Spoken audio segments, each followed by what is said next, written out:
We are rolling. 1,000 days of meditation will destroy you. By the end of this video, I hope to give you a new perspective on meditation, a new perspective on emotions and how to regulate emotions. I've only discovered this recently, but there is a hack to regulating your emotions. It's something that I haven't really seen before, if anything, partially through Carl Jung, through the archetypes, but there is this one specific way to visualize your emotions and self that can instantly take you out of a state of anger, take you out of a state of jealousy, really ground you and take you out of the state of whatever negative emotion you may be experiencing. So, where do I even begin? First of all, I'm going to offer you a visualization, a way to think of meditation and think of emotion. So, very similar to Inside Out, what I want you to imagine in your mind that there is a movie screen, a cinema. In your mind there is a cinema. And what plays on the screen are your thoughts, are your emotions, the things you tell yourself. That is what plays on the screen. Your awareness, consciousness, your true self, as they say, isn't this film screen. It isn't the cinema. It is, in fact, the person sitting in the audience, witnessing it, watching it. They're watching the thoughts, they're watching the emotions. Now, where do these thoughts and emotions that are played on the movie screen, where do they come from? So behind the movie screen, similar to the scene in Inglourious Basterds, where the two characters are behind the film screen, I want you to imagine that behind the film screen is a child. And not just any child, a moody, entitled child. So this child sits behind the movie screen, and whenever they talk, imagine they're grabbing a pebble and they're throwing it onto the movie screen. When that pebble hits the movie screen, that is a thought. These thoughts, these emotions, they stem from this child sitting behind the movie screen, throwing things up at it constantly. They're very moody, they're very needy, they're attention seeking. And these thoughts are relentless. They happen over and over and over and over and over again. You as the viewer, your consciousness, your awareness, sitting in the audience, without meditation, you are so captivated by this film. I don't know if you've ever been to the cinema, you've ever been to the movies. You've watched a film, an amazing film, and you're just so swept up in the story. I remember watching Top Gun Maverick, just being so taken by this film. You feel like you were in it. You feel like you were in the planes. You were projecting yourself onto the images, onto the emotion of the film. That's why film can be so inspiring, why it can be so moving, is because you as the viewer project yourself onto it. And for a brief moment, for 90 minutes, for 120 minutes, you believe that you are the lead character. That you are them. You are going with them through this journey. You are in the world of them. That's what the amazing films do. They take you on this journey without you realizing you're sitting in the audience. They just completely transport you. The film that's playing in your mind that the child, the moody child is controlling, is so captivating that you believe you are the master of these thoughts, that you are controlling these thoughts. Now, what meditation does, that I found, is that meditation turns the lights on in the cinema. Okay, bear with me. So when you're watching this movie and someone turns the lights on, you realize that you're in the cinema. You realize that you are not in this story, that you are merely an observer. And so I've found that the more I meditate, the brighter these lights are in the cinema. So I started meditating in drama school in the first year. I meditated for roughly 1,000 days straight for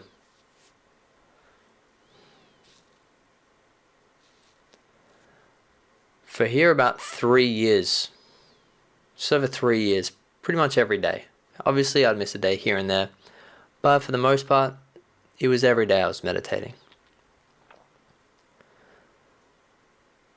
The more, like I said, the more I meditated, the brighter these lights.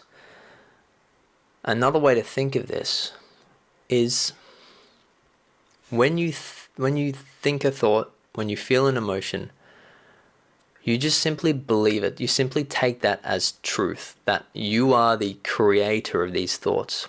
It took me a long time to realize that we are not the creator of these subconscious thoughts.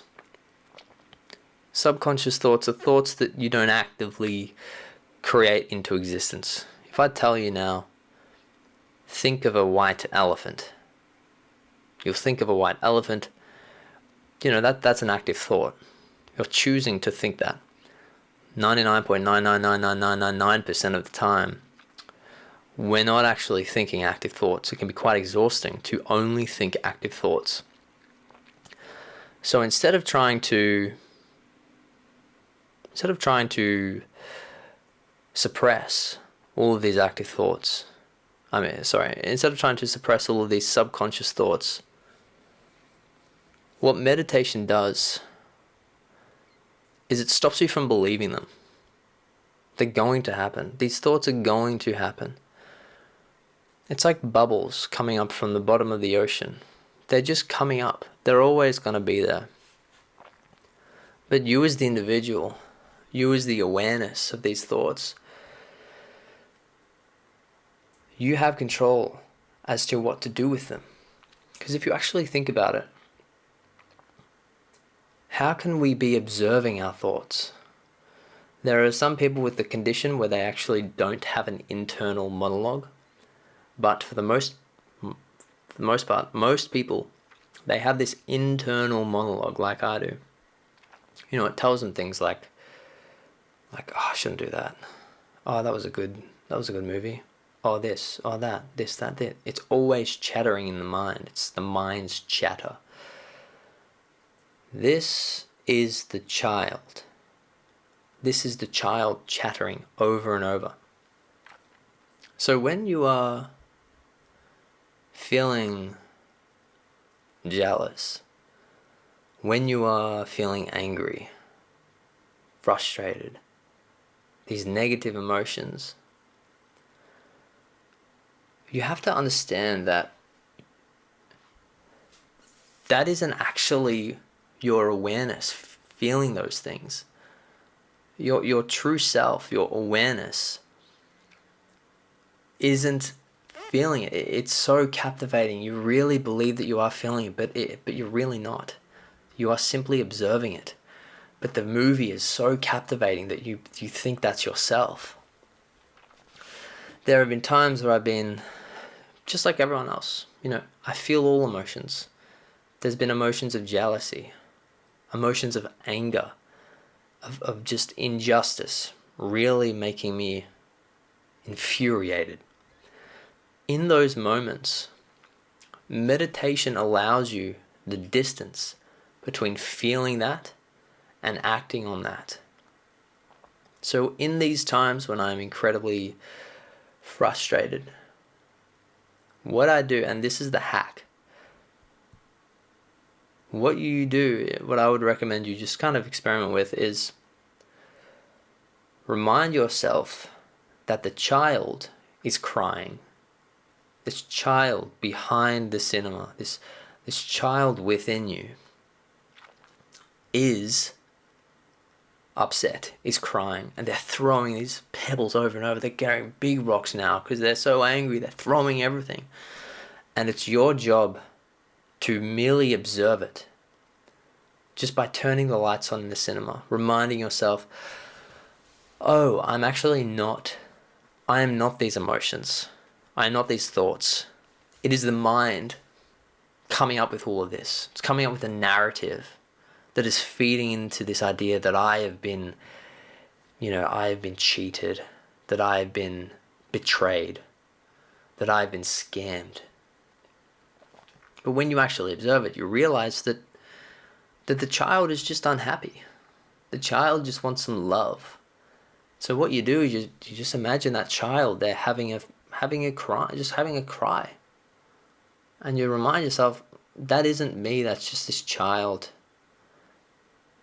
And I see you, child. And it's okay. You're allowed to be mad. But that isn't me. So, I guess meditation, it offers you space in your mind. Because the thing about meditation, so I did pretty much, I guess, I'd say about 80% of my meditation sessions were silent meditation. This is just where you sit in silence and you just focus on your breath. And when a thought comes into your mind, you just observe that thought. And you try not to get down the rabbit hole of this thought. Because you'll be sitting there and you're like, okay, I'm meditating, I'm focusing on my breath. Man, I'm a bit tired. What time did I go to bed last night? Oh yeah, I did that thing. Oh wait, no, I've still got that thing to do. You don't realize this movie screen is so captivating. It really tricks you into believing that you just don't realize you're in it. So silent meditation offers you that. It allows you practice to observe these thoughts. And it's important to note that meditation isn't about how you feel during the meditation. It's about how you feel outside of the meditation. A lot of people, they'll try meditation, they'll say, oh, I just wasn't feeling it, I was just getting distracted. Yeah, that's the point. You're supposed to get distracted during meditation. That's how you practice bringing back your attention. If you've meditated and your mind was just at bliss, calm, then, well, that's amazing, but it's like going to the gym. You go to the gym to lift heavy weights. You don't go to the gym to just lift light weights. So meditation is that. It's going to the gym, lifting heavy weights. It's going to a silent spot, sitting there and letting these really convincing, sly thoughts come into your mind and just to observe them, to remind yourself, oh, I'm just observing this. There are other meditations such as guided meditation. There's this woman called Tara Brach, Broch, on Spotify. I found out about her through Tim Ferriss, on the Tim Ferriss Show, the podcast, and she has on Spotify 22-minute guided meditations. She has like tons of them. And so I would listen to those as well. I found that if you do guided meditations too much, it's as if you're at the gym and you've just lightened up all the weights.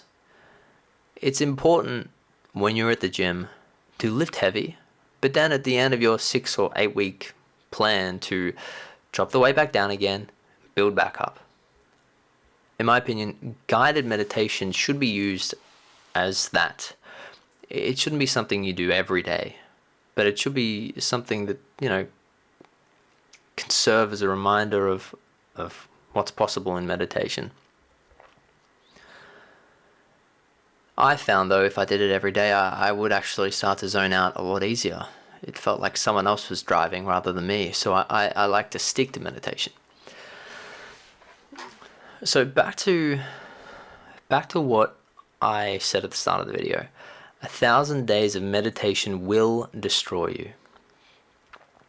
What I mean by that is back to this crazy metaphor of being in the cinema.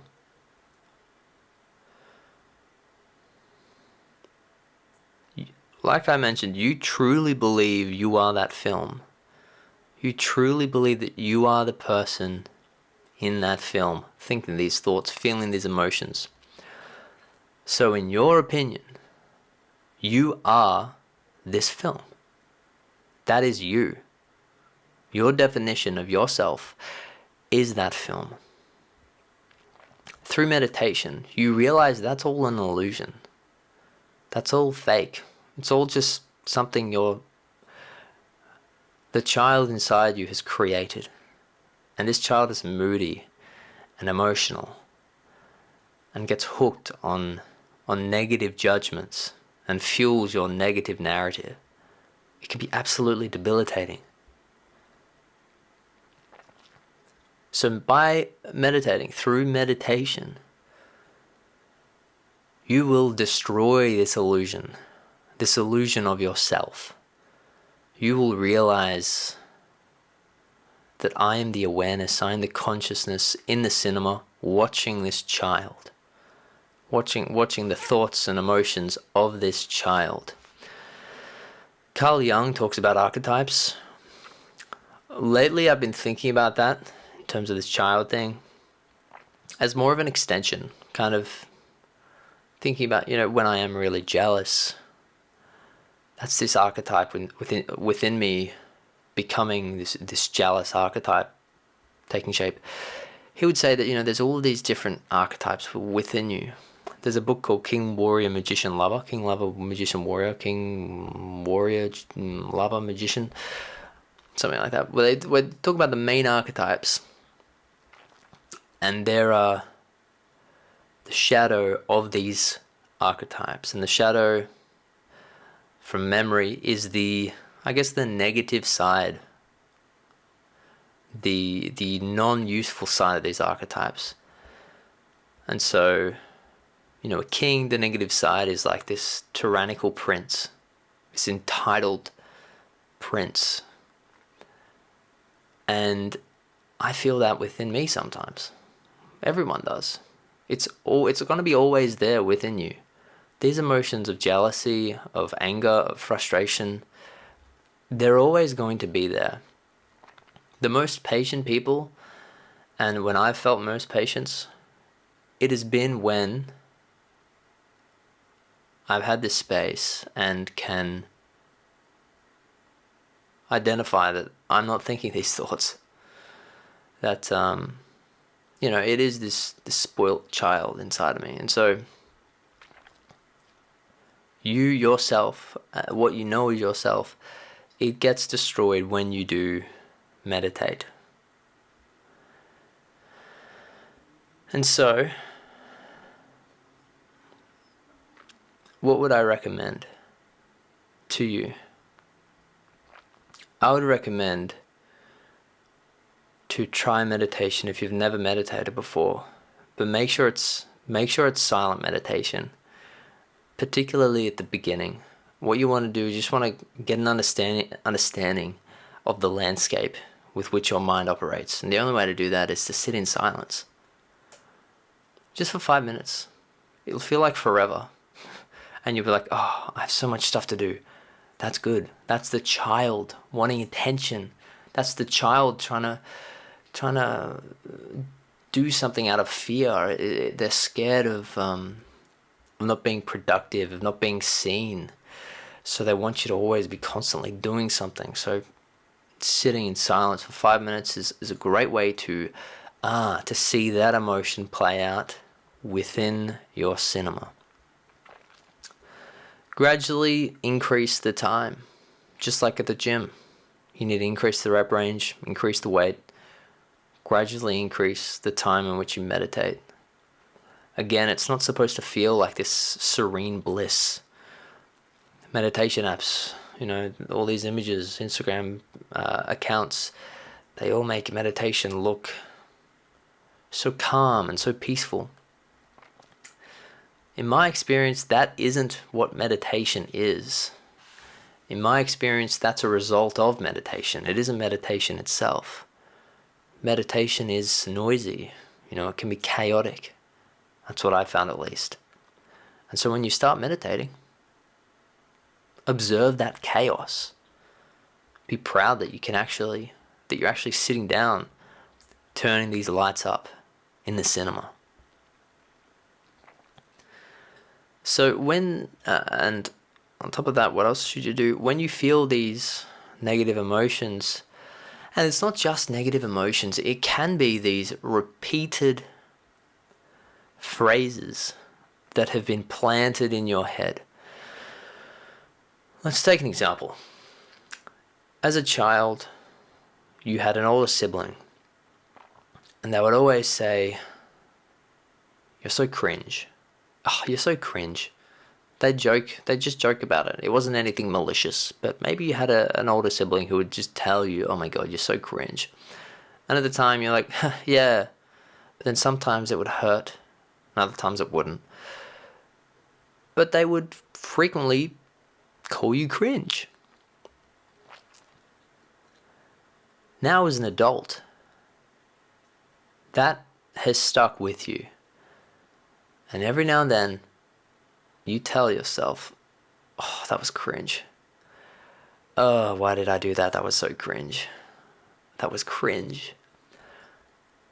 This can take shape in so many different ways. Maybe you had a mean boss who was like, "This isn't good enough."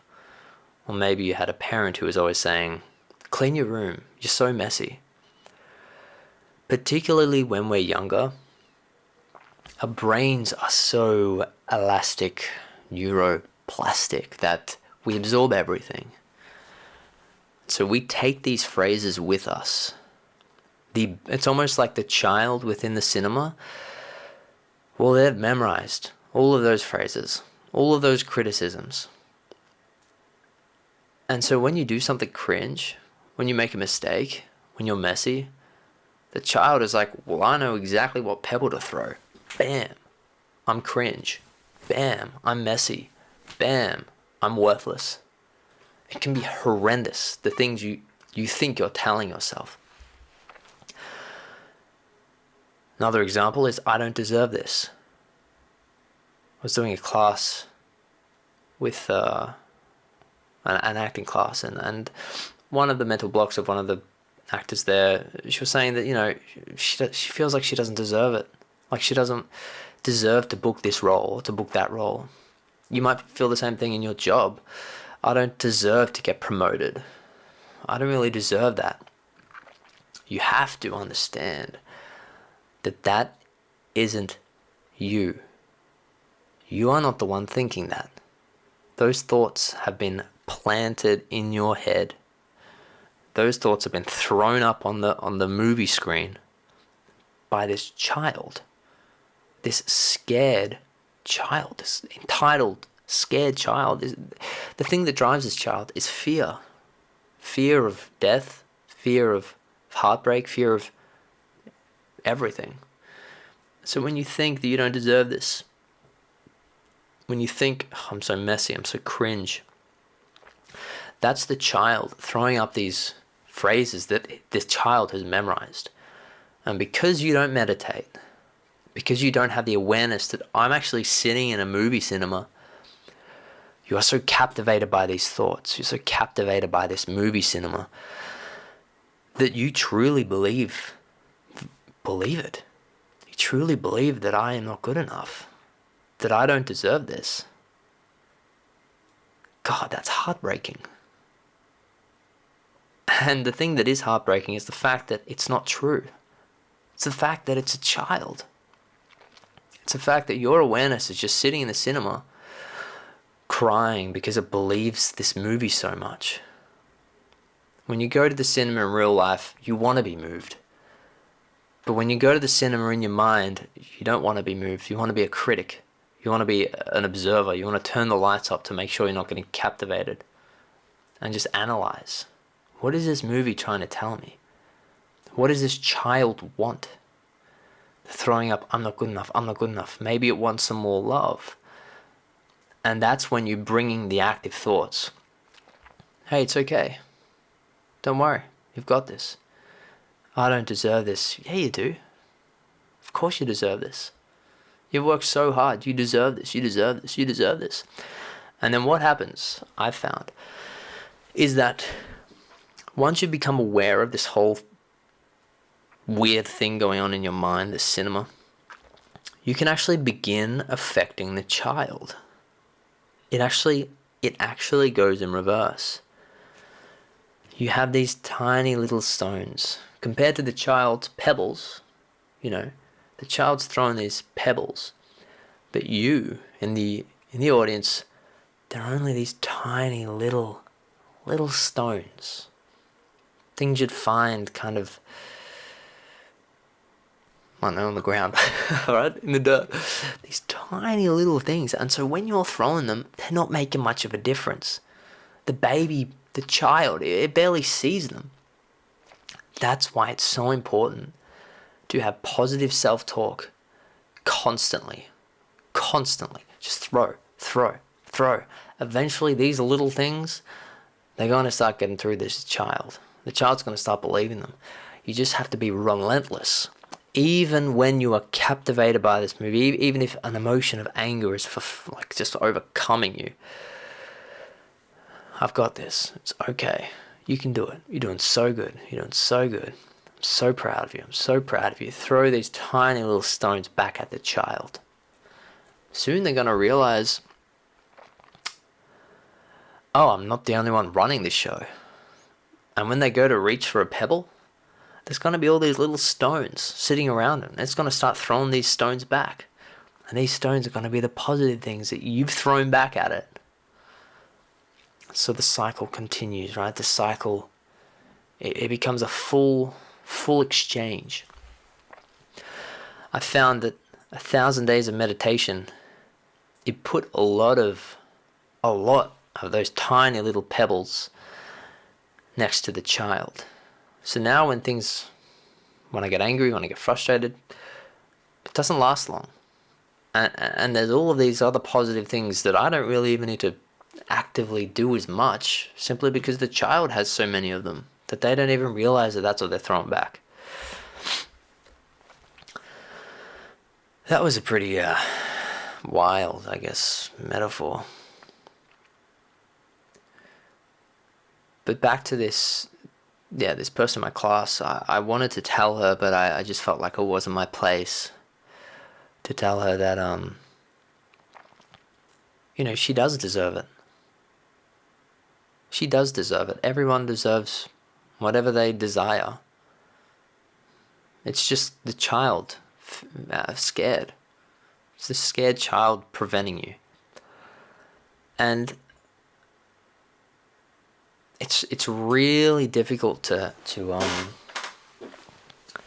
in my experience, to kind of help people, to give people advice when they haven't even made this discovery for themselves, when they still believe they are thinking these thoughts.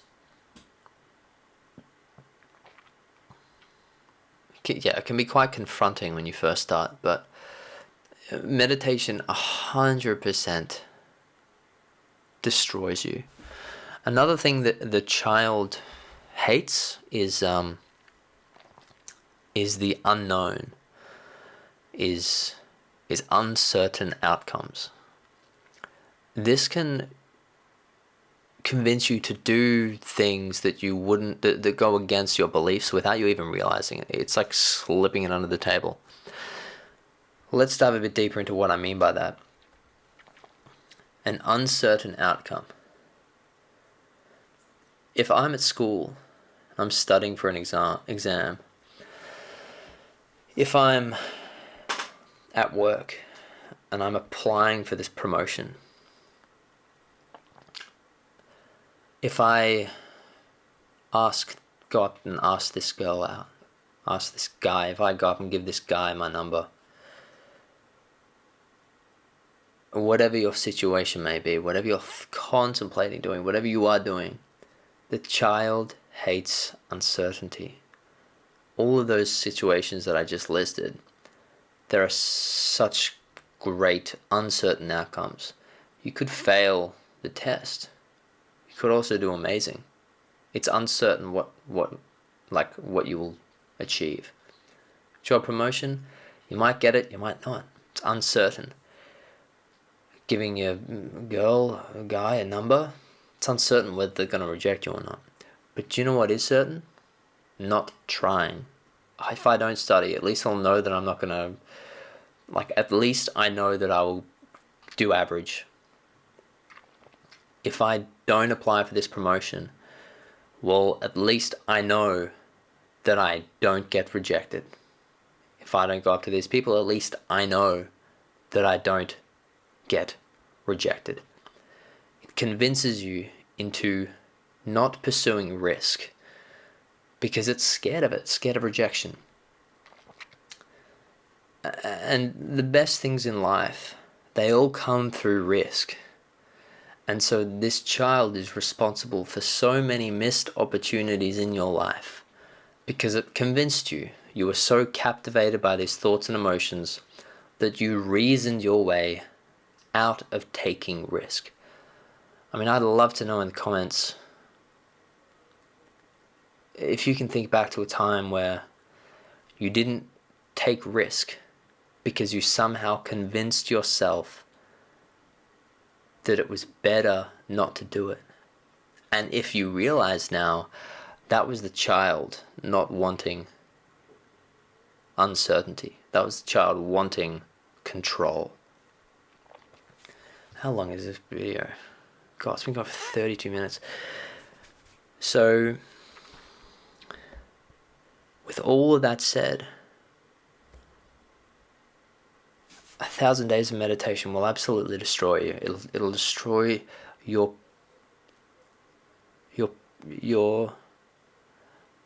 destroy the illusion of what you think yourself is. And that is the beauty of meditation, of silent meditation. Just really visualize that cinema in your mind.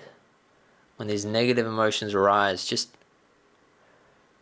visualize that child throwing a tantrum and grab those stones and throw positive talk right back. You're not going to believe them. Most of them won't even land on the screen, so you won't believe them. But at least they'll get through to the child, and the child will have all of these positive stones they're waiting to throw you back.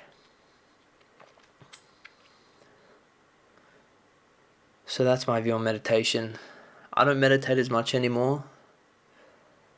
Like I said, I used to meditate pretty much every day. But I found that meditating has given me this incredible awareness of this child. And I feel like I will end up meditating more in the future, but for right now I'm satisfied with my perception of my mind, of my thoughts, and of this child. The lights are still up in the cinema. I can imagine eventually they'll start dimming again. But for now the lights are up, and so yeah, I'm happy not being as consistent with my meditation. If you like this video, please like and subscribe. This channel is tiny. I've got like 74 subscribers. I checked the views on my last video, and I got like 112 views. And then I checked it the next day and it had 111. So I don't know how I lost a view, but anyway, it's chill. It's cool. These videos are kind of therapeutic. I have these thoughts in my mind, and instead of boring my beautiful girlfriend with them, I can bore you guys, and hopefully you get something out of it. Because I wish, when I first started meditating, I wish I had that visual, I guess, metaphor of the mind. It would have helped a lot, particularly for my negative self-talk, and I was a bit of a control freak, a bit of a perfectionist, always seeking the highest possible outcome. So it made it, yeah, having the child awareness kind of made everything a bit looser and a bit more calmer and a bit more pleasant. Hopefully it did the same for you. Like and subscribe. If there's anything you want me to talk about, just comment below and I'll start thinking about it, and then eventually I'll make a video on it. But yeah, that's everything. Thanks so much for watching.